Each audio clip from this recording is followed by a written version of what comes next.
One of the things that I told myself from the very beginning is no one's going to tell me I can't do something because of my diabetes. No one will ever tell me that, or I will prove them wrong.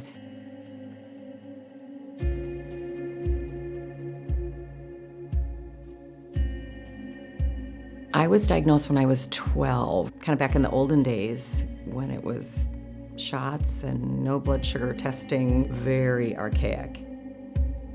Diabetes is an illness that affects 30 million or so Americans. About 10% of them have type 1 diabetes, and it's the form of the disease where people have to take insulin as a therapy or they will die. So they have to take it every single day, and they have to take it in the right way to control their blood sugars effectively. It's just part of my every thought, you know. I'm squirrely, I want to go for a run, I don't want my diabetes to stop me, so I think about my diabetes. I've felt really fortunate to have a career where I've been able to help people, I hope, figure out how they can live their life and not let diabetes run their life. The beauty of this is, if you do this well, if you are really smart about this, your doctor is smart about this as well with you. If you co-create a model, your life is nearly normal.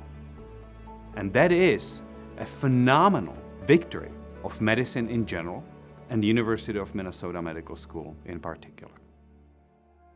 Our bodies are really well adapted so that if we get a low blood sugar, we get really hungry and sweaty and shaky.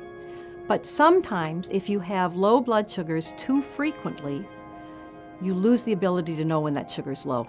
This is a problem called impaired awareness of hypoglycemia and diabetes that affects maybe up to 25% of people with type 1 diabetes. So that's millions of people in the country.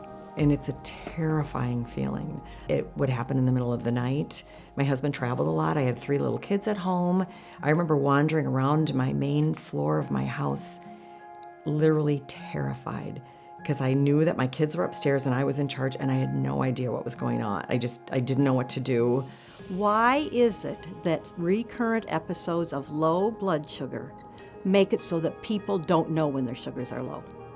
One possible reason is that the brain adapts to the recurrent hypoglycemia. We get used to the things we're exposed to, and it figures out a way to bring more glucose, the sugar in our blood, into our brain so that if your blood doesn't have enough sugar, you're always making sure the brain has enough sugar.